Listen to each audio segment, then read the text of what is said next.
aprovecho de nuevamente darle la bienvenida a quienes están ingresando. Buenos días.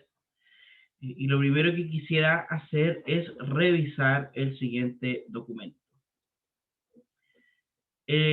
Bueno, esto nos llegó a los profesores ayer, hace un día atrás, de la Vicerrectoría Académica, y es un documento que recoge o recolecta los acuerdos que hay y establece las normas sobre la docencia universitaria.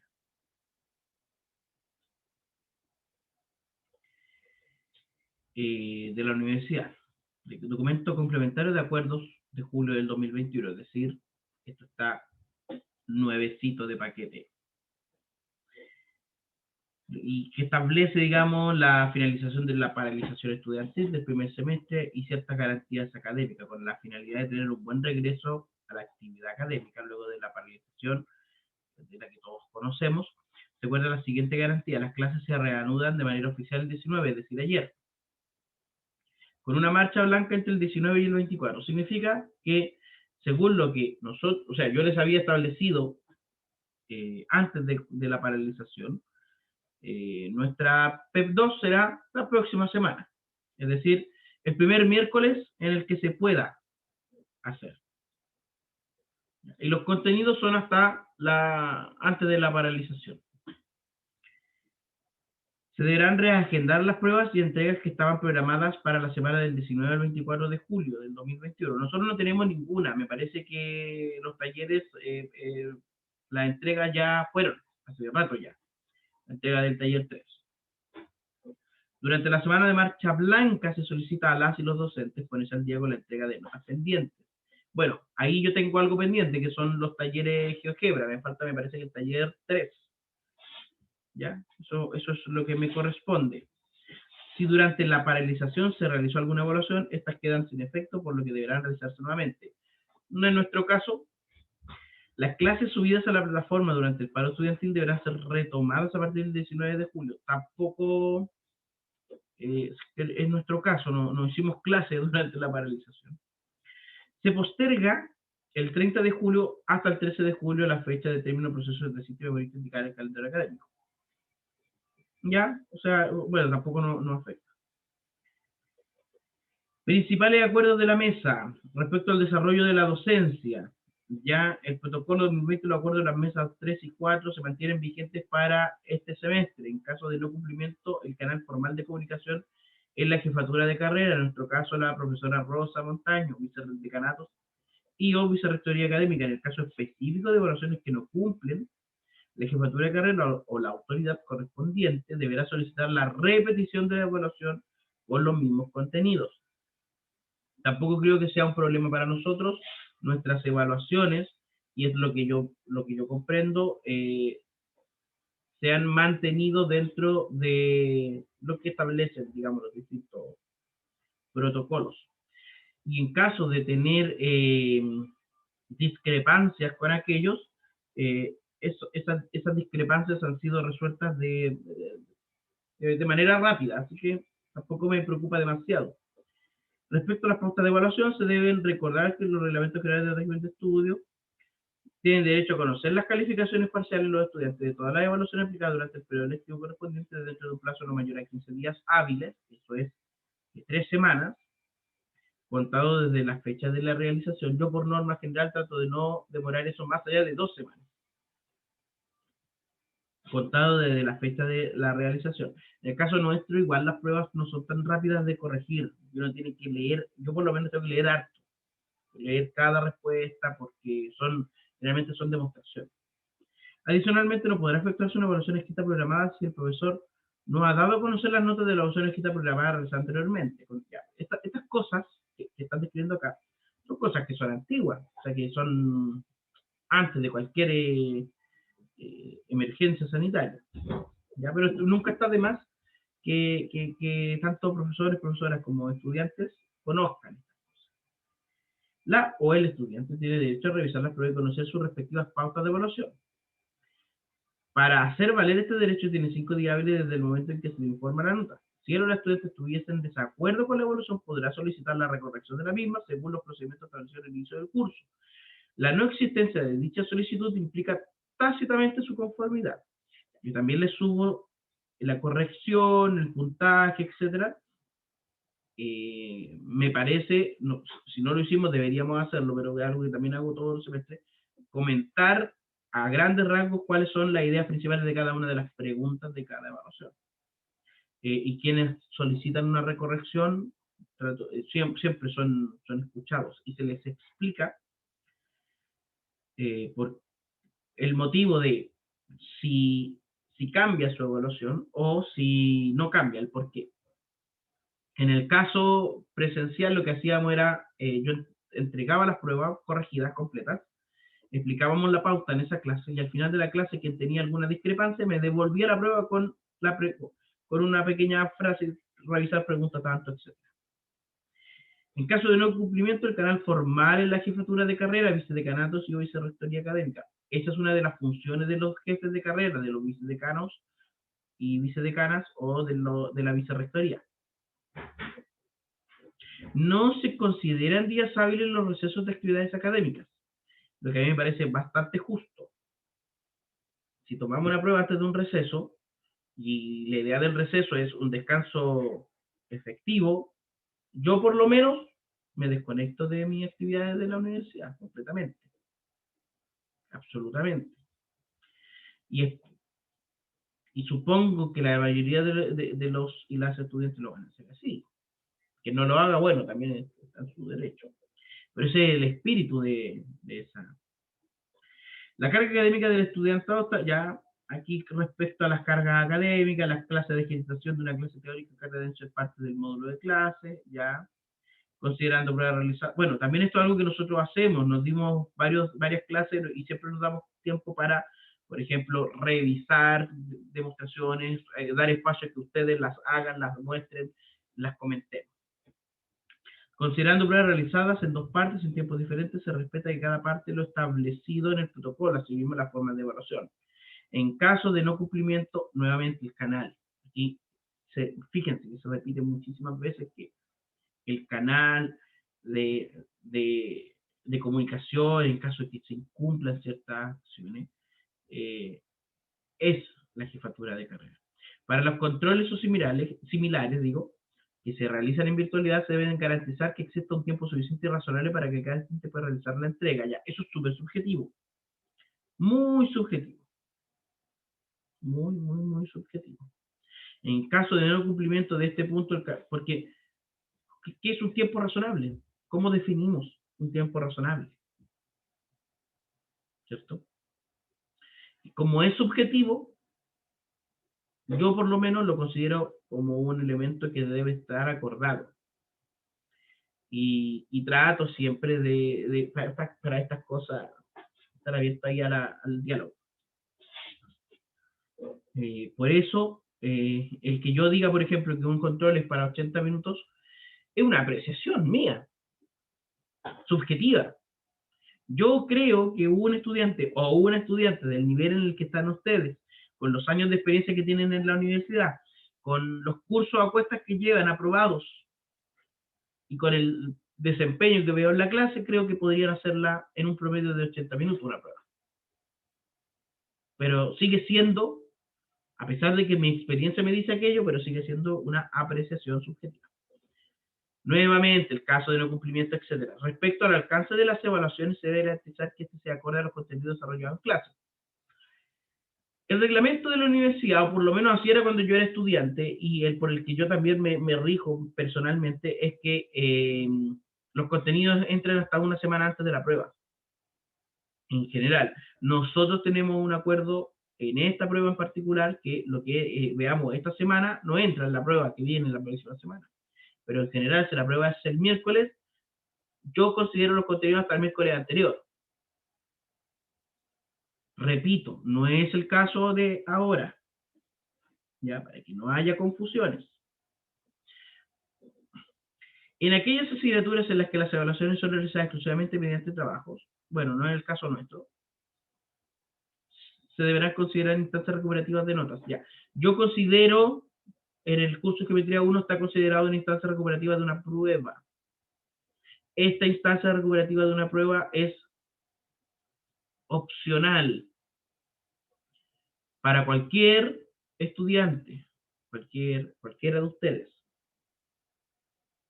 Si usted quiere subir un poquito la nota. Ahora, esa prueba recuperativa considera todos los contenidos del curso. Eso sí. Para las evaluaciones se deberá definir una única plataforma para realizar la evaluación. Y a campus virtual, yo no me salgo del campus virtual. Todo lo hacemos en campus virtual. ¿Ya? Para asignaturas con coordinaciones masivas, no es nuestro caso, las evaluaciones en plataforma deberán permitir la libre navegación entre las preguntas también.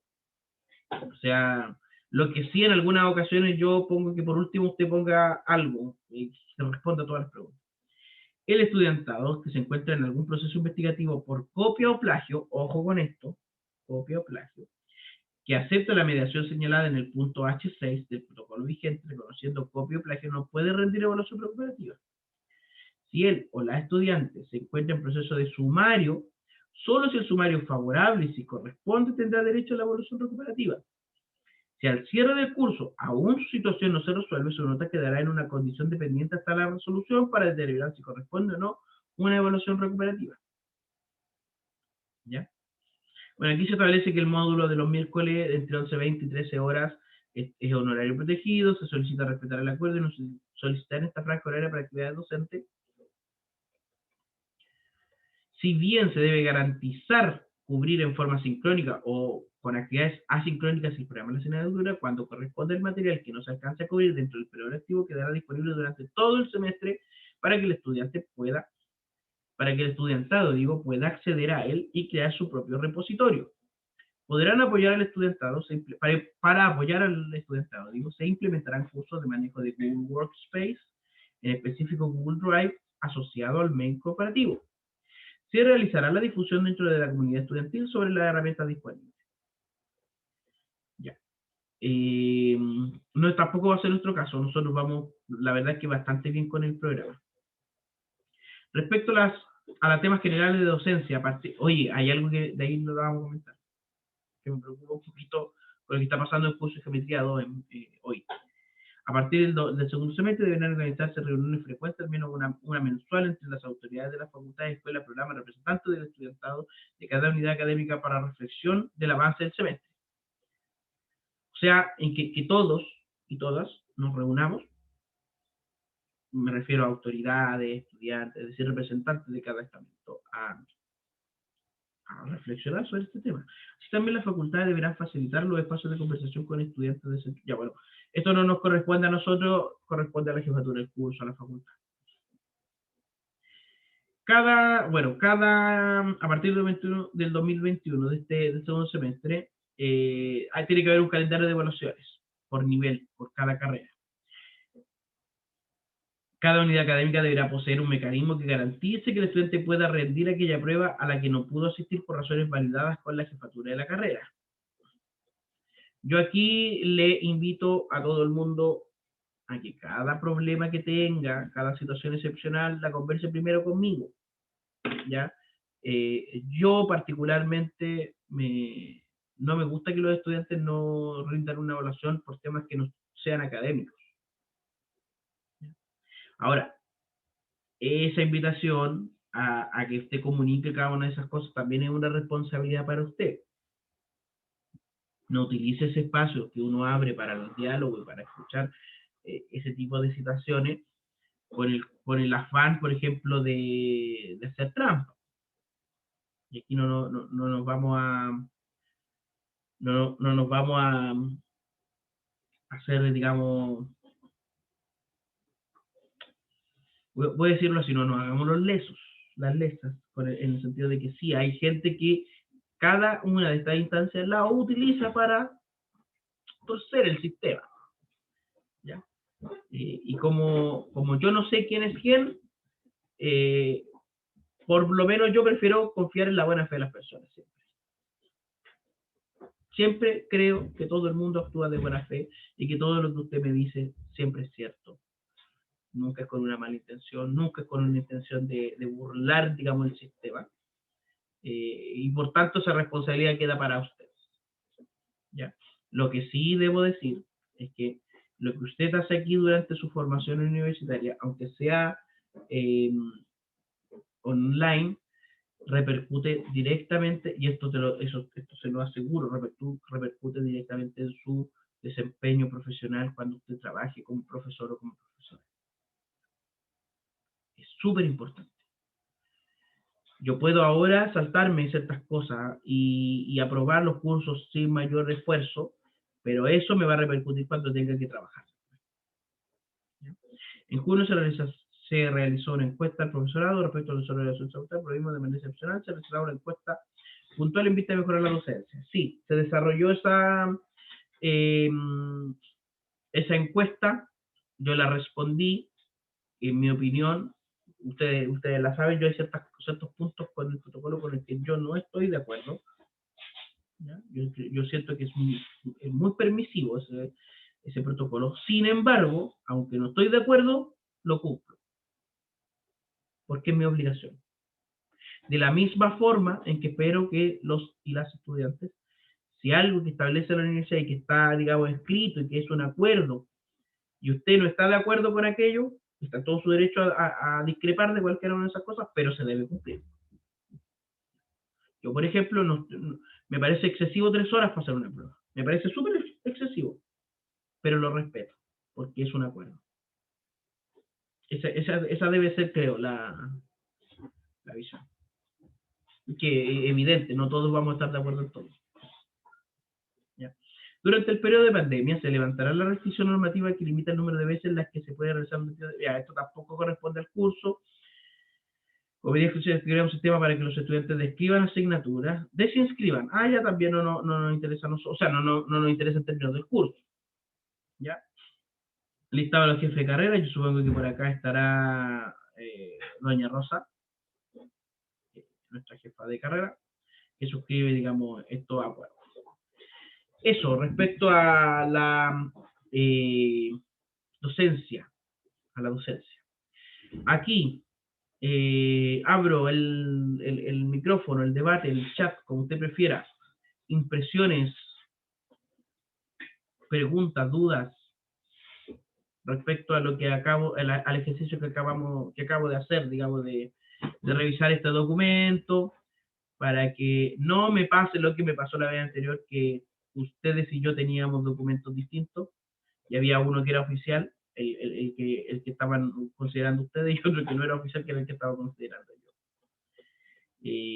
Que era más que nada una declaración de principios, más que un acuerdo. Dudas, preguntas.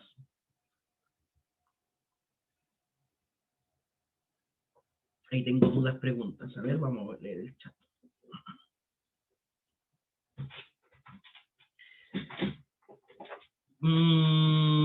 Se viene duro el cierre de semestre, dice Juan Pablo. Sí, bueno, los cierres de semestre son duros, chicos, chicas. Pero también aquí hay un tema de carácter, de formación de carácter, ¿a qué me refiero? En Latinoamérica pensamos que realmente tenemos una mala concepción de lo que es el carácter y lo que es el temperamento. Y digamos usted haga el examen de conciencia y diga si es cierto o no. Finalmente cuando decimos, mire, esta persona tiene un carácter fuerte, siempre nos imaginamos una persona que es avasalladora, que no se deja amedrentar por nada, que dice las cosas, todo lo que piensa, que es dura, que es explosiva. Pero en las culturas orientales, digamos, las culturas asiáticas, Japón, China, Corea, Taiwán, que tienen otra manera de pensar, una persona de carácter fuerte es una persona tranquila, una persona que puede controlar ciertas cosas, porque lo que nosotros llamamos carácter en realidad es nuestro temperamento, y uno nace con el temperamento, es casi hereditario, o lo aprende en los primeros años de la infancia. Hay gente con un temperamento fuerte, con un temperamento más débil, pero la gente de carácter fuerte es aquella que puede controlar su temperamento, que puede manejar su temperamento. Y eso es algo súper importante también para su formación profesional. Usted se enfrenta a situaciones estresantes, sumamente estresantes. O sea, hace una década yo estuve en lo mismo, enfrentándome a las mismas situaciones estresantes que se está enfrentando usted, a un cierre de semestre, a tener un curso con muy malas notas. A mí me pasó también. No sé si se lo he contado a ustedes, pero yo, por ejemplo, sufrí mucho con los cursos de estadística. Y si no fuese por la profe Rosa, yo creo que nunca hubiese aprendido estadística como corresponde. Porque me costaba mucho, me era muy difícil. El primer semestre de mi formación universitaria, de cuando yo ingresé a la carrera, yo no sabía nada de trigonometría porque no me habían enseñado nada en el colegio. Teníamos el curso de matemáticas básicas en aquella época, no sé ahora, contemplaba trigonometría, y una trigonometría, diré, fuerte. Y uno se estresa, siente que ciertas cosas que está perdida, que no puede hacerlo. Y es el momento en el que uno tiene que aprender a manejar esas cosas, a enfrentarse a esas cosas. Porque después en el mundo laboral y en el mundo también adulto, hay situaciones tanto más estresantes. Y es ahí cuando uno tiene que estar preparado, porque después cuando tú estés trabajando, no puedes decir, pucha, podemos correr la fecha de entrega de este producto que como profesor, como profesora, como profesional debo entregar. ¿Lo podemos entregar la próxima semana? No, no puedo. Lo primero que van a decir, pucha, esta persona, esta profesora, este profesor no entrega las cosas a tiempo, busquémonos a uno que sí lo haga. Busquémonos a una profesora que sí lo haga. Y le aseguro que hay. Le aseguro que siempre hay una profesora o un profesor que sí lo hace a tiempo. Ya. No quiero con esto justificar el nivel de estrés que puede tener un estudiante o no, porque hay ciertas cosas que a mí también me parece, y en las que estoy de acuerdo con la gran mayoría, que son excesivas. O sea, una cosa es el estrés normal de una evaluación, sea cual sea la evaluación, por muy fácil que sea, a uno le provoca estrés, porque se preocupa, pero otra cosa es que de verdad hay cosas que, no sé, pues yo llegaba a tener pesadillas con ciertos cursos. A esas cosas hay ciertos límites que uno no puede. Pero también hay cierto espacio, cierto nivel que debo aprender a controlar. Que lamentablemente en la enseñanza media nadie nos enseñó a controlar, porque no es parte del programa de enseñanza media, por ejemplo, que nos enseñen a manejar el estrés. A nadie le enseñan. A nadie le enseñan. A nadie le enseñan técnicas de planificación, por ejemplo. Bueno, puede que algunos o algunas sí, pero son la excepción. Y me alegro que se les pasó. Entonces, ¿se viene duro el semestre? Probablemente. Más que otros semestres, no lo sé. No lo sé. Puede que sí, son circunstancias especiales. Eh, ¿Usted está preparado para eso? Sí, creo que sí. Tiene que tener todas las respuestas, tiene que saber todo lo que tiene que hacer, tiene que estar siempre tranquilo. No, porque si usted es una humana, un humano, no puede. Es imposible. Nadie puede. ¿Usted cree que, no sé, Rosa Montaño, jefe de carrera, no se estresa con su trabajo, no se preocupa con su trabajo? Claro que sí, claro que sí. Siendo una persona súper profesional, yo le tengo alta admiración y todo, pero es humana, o sea, tiene problemas de pronto, hay cosas que quiere hacer de una forma, no le resultan, a usted también, a mí también, a todos. ¿Ya? Así que mi llamado en este momento es al campus virtual, es al tomar este tipo de cosas también como oportunidades, a saber medir qué niveles de preocupación y de estrés son normales, son sanos, porque el estrés es una respuesta de nuestros antepasados primates a ciertas cosas que nos ayudó evolutivamente. Uno tiene que tomar y ver eso. Geometría, a ver. Dicho eso, no sé si hay alguna otra opinión, pregunta, duda, queja, reclamo.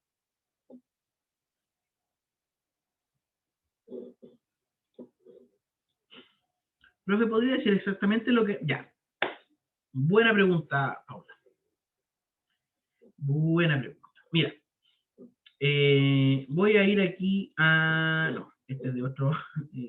otro Geometría 1. Apuntes. Vamos, anotemos al tiro. Semejanza, paralelismo, teorema de Tales, paralelogramo, área. Digamos, esos son los grandes temas. Todo lo que se desprende de la semejanza de triángulos y paralelismo, es decir, del apunte 7.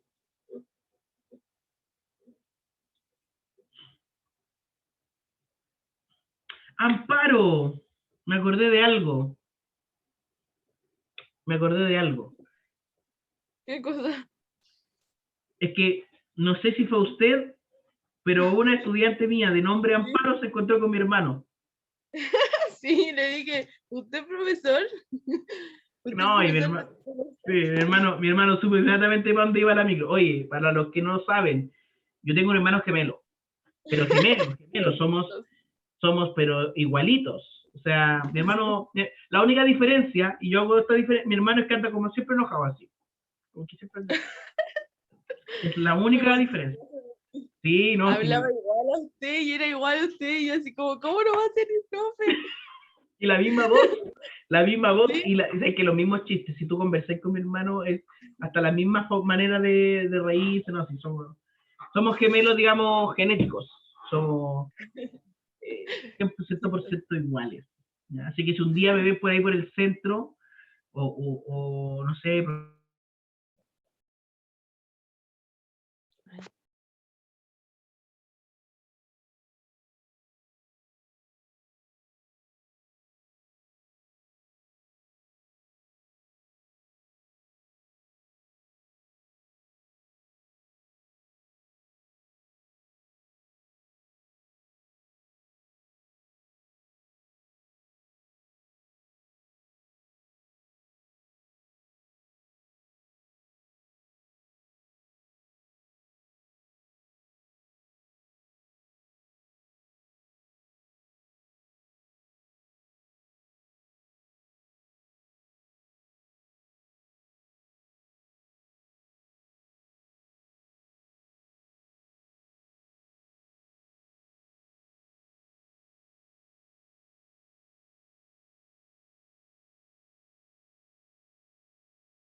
ahí cómo me escuchan.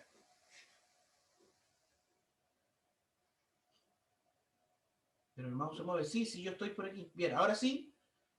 Ahí sí, ya. Se me desenchufó algo y ahí cambió algunas cosas. Decía, respondiendo a la pregunta de Paula, desde el apunte 7 sobre... pensé que era yo. No eras tú. Sobre semejanza y paralelismo, el axioma de las paralelas, etcétera. Hasta me parece que es el apunte 12, me parece.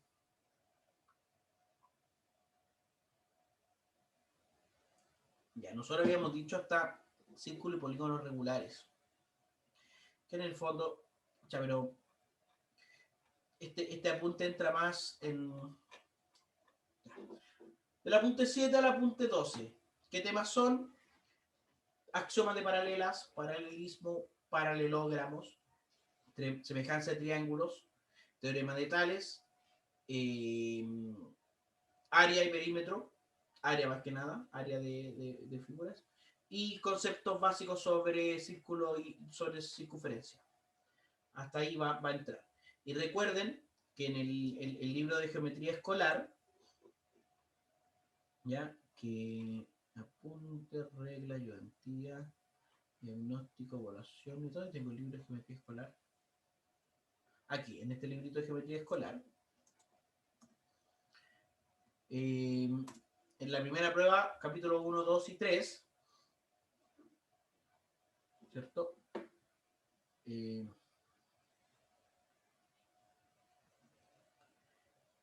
Capítulo 1, 2 y 3, al final estaban la lista de capítulos.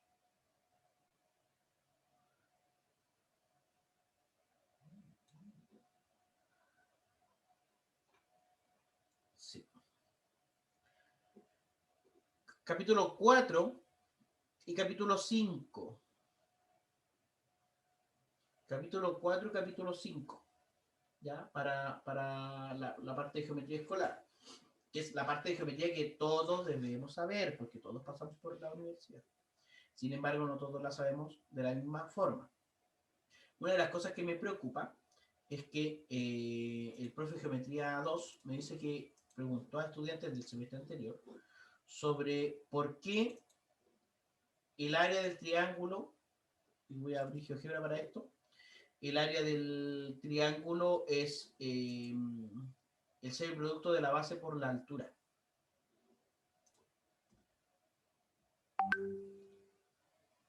No sé si alguien me puede decir por qué ocurre eso.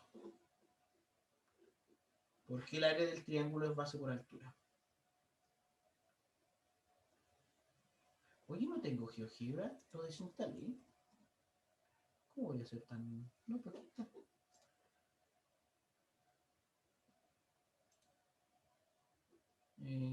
Crear inicio, abrir, ya.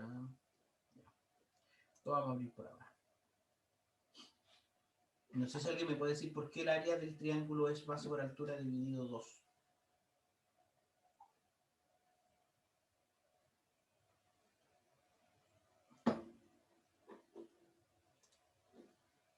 Me parece que nosotros estamos en la punta 14.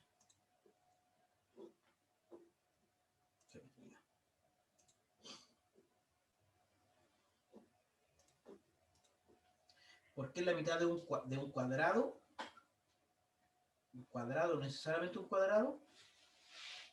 ¿O puede ser otra figura? Por ejemplo, este triángulo en la mitad de un cuadrado. Va bien lo que dice Kiara. Yo sé que lo que está pensando y que eso es correcto, pero pensemos, de un cuadrilátero. Pero de cualquier cuadrilátero o de un cuadrilátero en particular. De cualquier, necesariamente de un rectángulo.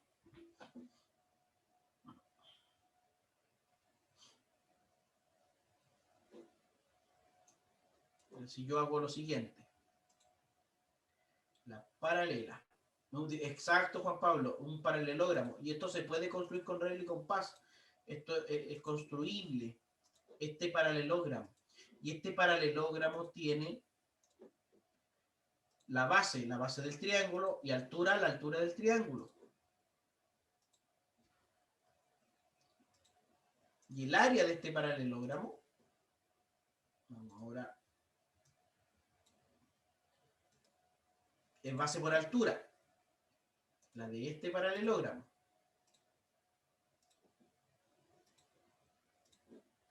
Como el triángulo es la mitad, bueno, base por altura dividido 2. Eso es algo que me llamó mucho la atención, que el profe me dijera, oye, ¿sabes qué? Pregunté esto y como que no me supieron responder. ¿Ya? Y piensa usted que esto es una típica pregunta de estudiante. Ya, pero ¿por qué el área, profesor, profesora, por qué el área del triángulo es eso? ¿Por qué? ¿De dónde sale? Tenerlo claro.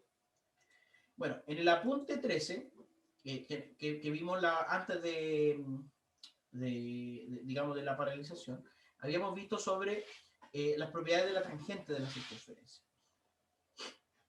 Y el primer teorema decía que en el fondo, el radio de la circunferencia y una tangente que pasa por un punto, digamos, son siempre perpendiculares. Y esos teoremas, el teorema 61 y 62 reafirmaban eso, son recíprocos el uno del otro. Es decir, para cualquier circunferencia, y aquí vamos a una circunferencia, por ejemplo, de radio 3, si tenemos la tangente de esta circunferencia en este punto, y el radio hacia ese punto, este ángulo siempre va a ser recto. Estos dos segmentos, estas dos rectas, siempre son perpendiculares. Entonces, una buena forma de que en GeoGebra uno pueda dibujar un ángulo recto, que siempre va a ser recto. Bien.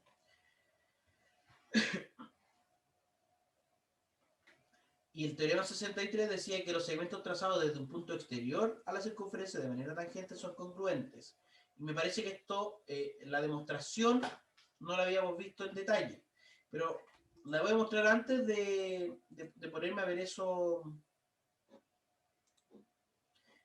en el apunte, algunas ideas de por qué eso ocurre.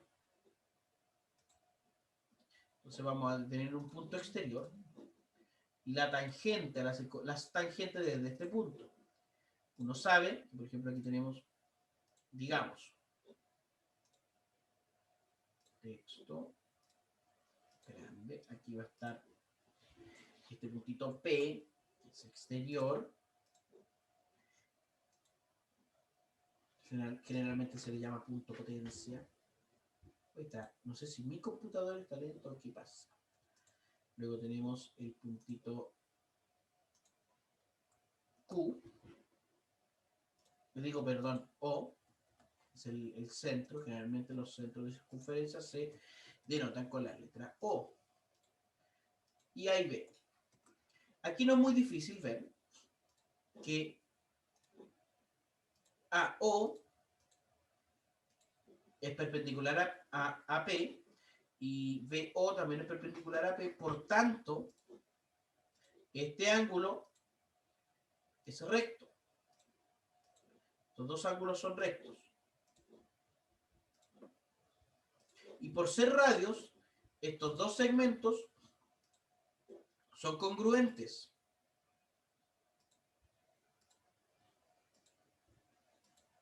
Son congruentes. Y de hecho, una forma de dejar esto muy, muy evidente es que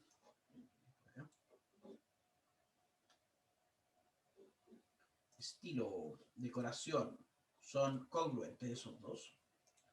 Y el lado OP es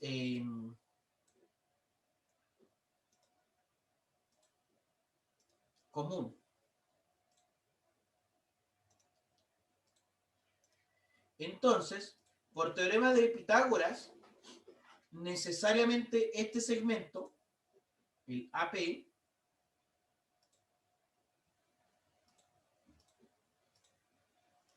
el segmento AP y el segmento BP son congruentes por teorema de Pitágoras. Porque los lados del triángulo rectángulo conservan una cierta igualdad. Entonces no es muy difícil demostrar que esos dos lados son congruentes. De hecho, no necesito siquiera demostrar que los triángulos son congruentes porque no puedo. Si tuviese, por ejemplo, el criterio lado, ángulo, lado, no podría en este caso porque tengo este lado, ¿cierto?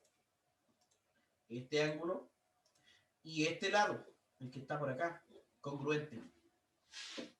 No me sirve para un ángulo, para el lado, ángulo, lado.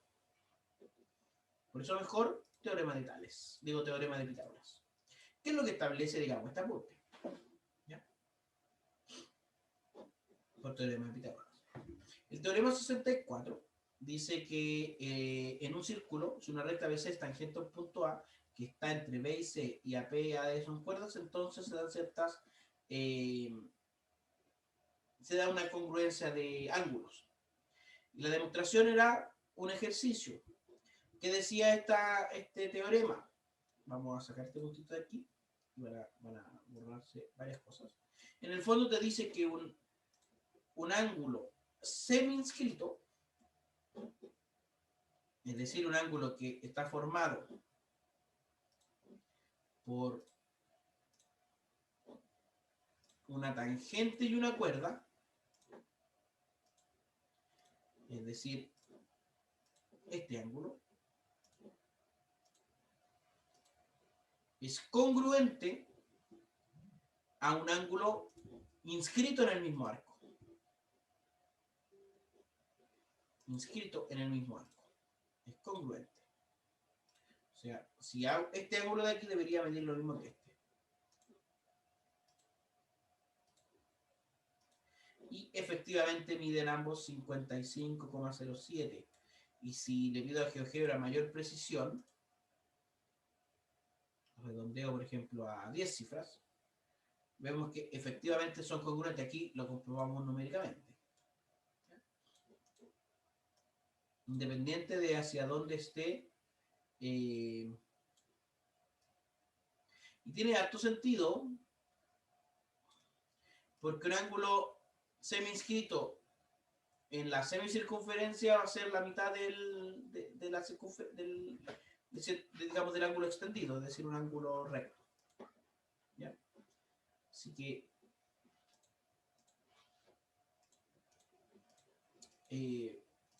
teorema que quedó pendiente, digamos, la vez anterior. ¿Qué dice el teorema? El apunte 14, que es con el que vamos a trabajar hoy y mañana. Establece ciertas cosas para polígonos regulares. También lo habíamos visto. Teníamos el concepto de vértice saliente. Y decíamos que todo polígono tiene al menos dos vértices salientes, tres vértices salientes, independiente de cuál sea el polígono. Por muy extraño que yo dibuje este polígono, al menos tiene tres vértices salientes. ¿Y qué es un vértice saliente? Un vértice que se separa de todos los demás por una recta, que es posible trazar una recta que lo separe de todos los demás. Entonces ese es un vértice saliente, este es vértice saliente, y ahí tenemos tres vértices salientes. Veamos si es posible aquí hacer un polígono que tenga solamente tres vértices salientes. Este aquí va a ser un poquito difícil.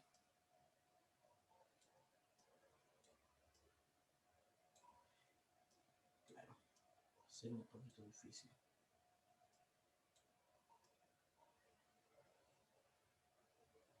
Y aquí me quedó. Este me parece que es saliente. Y sí, sí. Ahí demuestro o sea, verifico que ese vértice es saliente. Así que todo triángulo tiene al menos tres vértices salientes. ¿Ya? Todo polígono de n lados puede dividirse en n-2 triángulos cuyos vértices son los vértices del polígono. Se da la instrucción de hacer esto por inducción. Con esto uno puede demostrar que en todo polígono se verifica que la suma de los ángulos interiores es n-2 ángulos extendidos y la suma de los ángulos exteriores es 2 ángulos extendidos. Tenemos las definiciones de un polígono que es simple, convexo, regular y cruzado.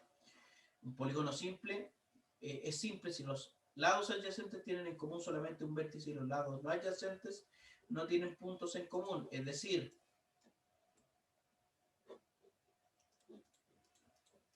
este es un polígono no simple, porque estos dos lados que no son adyacentes comparten un punto. Ahí tengo un polígono simple. Ese también es un polígono simple. Un polígono es convexo si todos segmentos distintos de sus lados, con extremos en los polígonos, tiene solo dos puntos, contiene solo puntos del interior. O sea, para cualquier par de lados que están en los lados, o sea, el par de puntos que están en los lados del polígono, el segmento que los une está completamente contenido.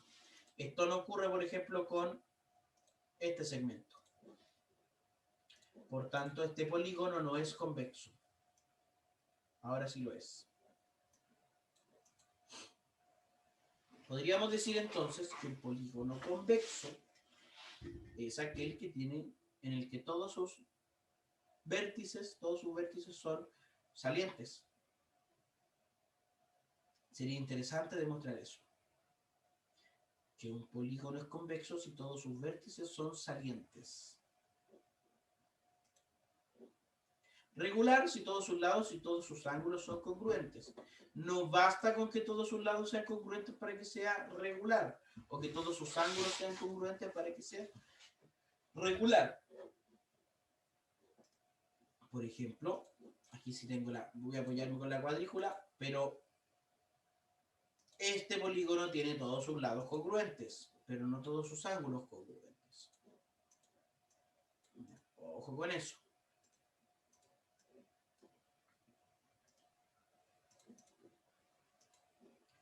Y cruzados, al menos dos lados no adyacentes tienen una función común, es decir, un polígono simple, o mejor dicho, la definición de simple cruzado dividen a todos los polígonos en conjuntos disjuntos.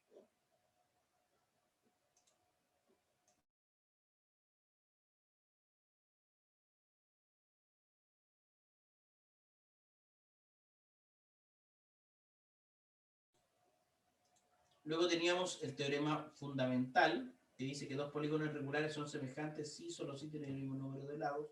Habíamos revisado esta demostración, me parece importante repasarlo.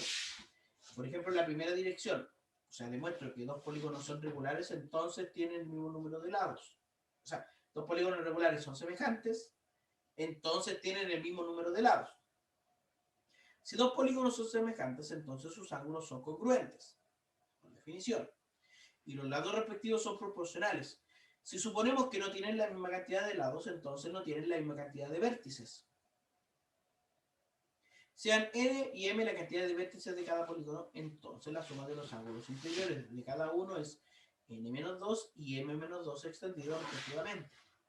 Y sabemos que esta suma es distinta para uno y para otro si supongo que tienen distinta cantidad de lados. Por tanto, la suma de sus ángulos interiores es distinta, lo que contradice que sus ángulos son congruentes. No puedo tener ángulos congruentes si tengo sumas distintas en un triángulo, o sea, digo, en un polígono regular. En la otra dirección, por contradicción, supongamos que no son semejantes. Por lo tanto, no puede cumplirse la congruencia de todos los ángulos. Entonces, las sumas son distintas, en particular la suma de los ángulos exteriores lo es. Esto contradice que la suma de los exteriores es siempre los extendidos, puesto que al menos uno no lo es. Entonces los polígonos tienen que ser semejantes. Habíamos también visto estas definiciones, que un polígono está inscrito en una circunferencia si todos sus ángulos están inscritos en la circunferencia. Es decir, ojo, una cosa es que el triángulo, que un polígono esté inscrito, pero no todo polígono es inscriptible. Este polígono está inscrito. Pero, por ejemplo, si hacemos este mismo polígono,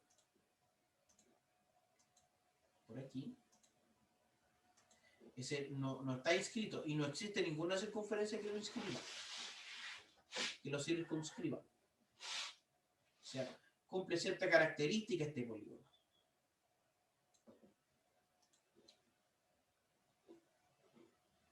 Entonces, si existe un único círculo inscrito en un triángulo, su centro es el punto de intersección de las simetrales de los lados del triángulo. Esta demostración la hicimos, o la demostración de un teorema que es similar. Un cuadrilátero convexo es inscriptible en una circunferencia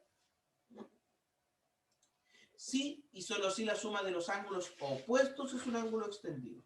Un cuadrilátero. Entonces, veamos lo siguiente. ¿Cómo puedo hacer eso? Un cuadrilátero cuya suma de sus ángulos opuestos sea un ángulo extendido. En este caso me voy a apoyar de las medidas. Y las vamos a redondear, opciones, redondeo en 0 cifras decimales. Aquí ya no lo tengo. Entonces necesito que este ángulo, por ejemplo, mira ahí, 84, 109, 106, 105.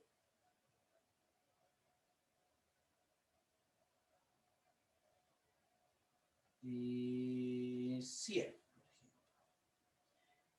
Aquí. Ahora voy a tratar de que este mida 80. Ahí.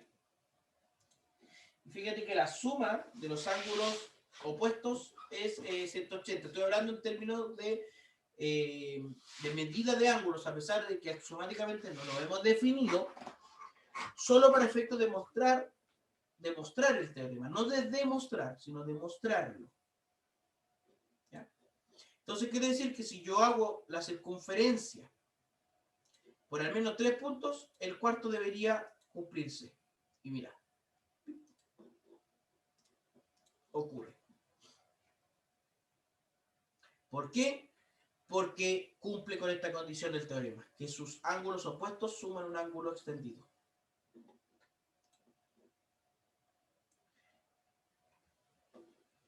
Oye, interesantísimo demostrar estos teoremas. Hagan el ejercicio de demostrarlos. El teorema 74 dice que existe un único círculo que circunscribe un polígono regular. Ahora es polígono regular. Es decir, cualquier polígono regular. Aquí vamos a usar un deslizador entero, pero que vaya entre 3 y 30. Entre 3 y 30. Y vamos a hacer un polígono regular de n lados.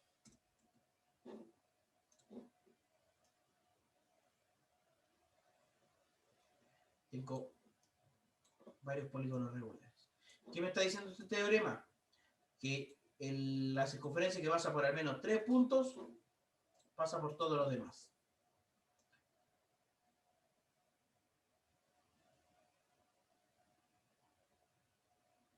Y esto, como usted podrá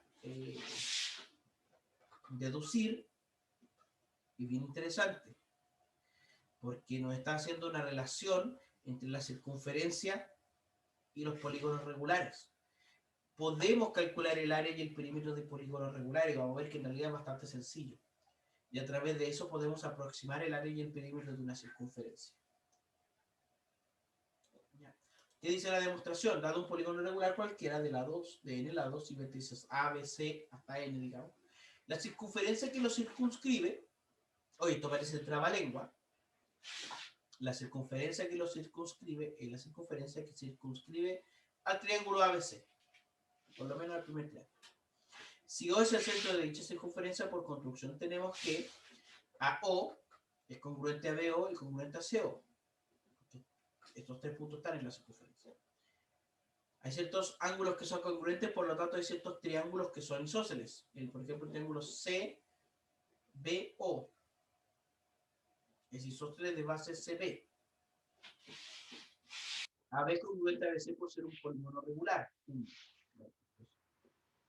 Un polígono regular.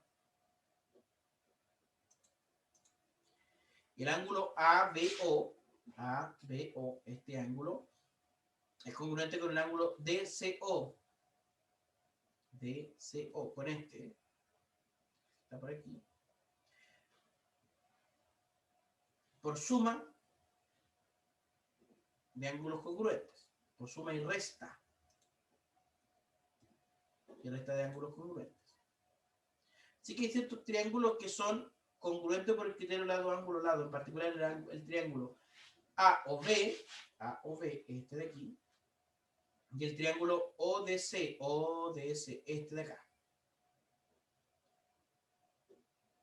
Así que el cuarto punto está en la circunferencia. Por inducción es posible extender la demostración. O sea, si yo supongo que para el vértice K, ese vértice está en la circunferencia, puedo demostrar que está para el K más 1. ¿Ya? Así que por inducción es posible extender esta demostración. Jóvenes, estas son cosas que vimos, la gran mayoría, antes de la paralización, y el objetivo de la clase de hoy es, primero, refrendar, digamos, esos acuerdos que hay, el tema del protocolo, que es importante hacer. Y retomar para que cuando mañana veamos el resto de estas cosas, no retomemos así como si el tiempo se hubiese detenido. El tiempo no se detiene. ¿Ya?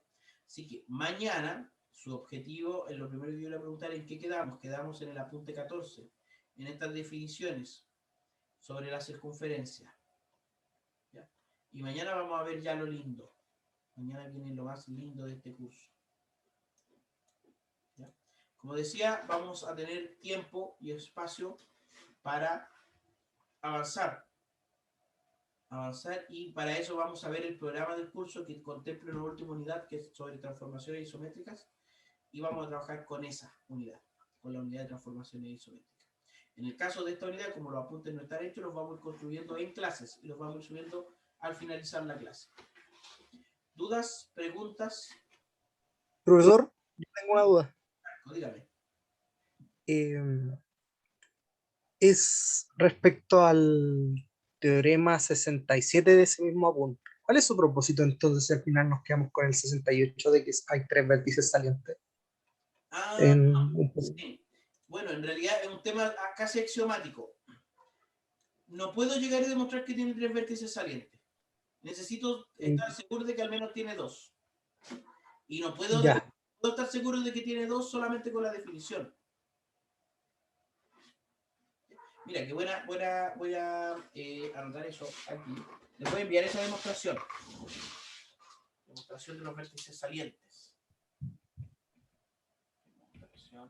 Es que de hecho la pregunta iba que por eso me confundí la vez que vimos pregunta cuando me preguntó cuántos vértices.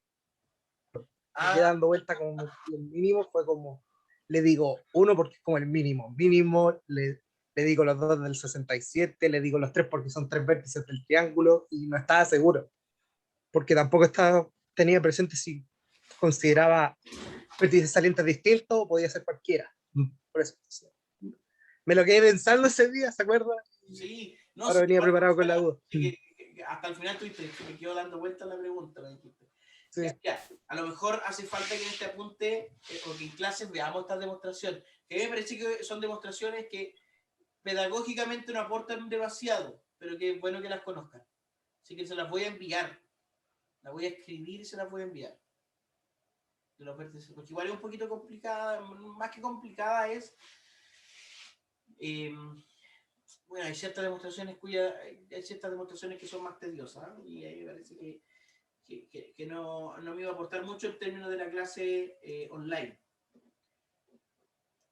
No sé si hay alguna otra duda, pregunta.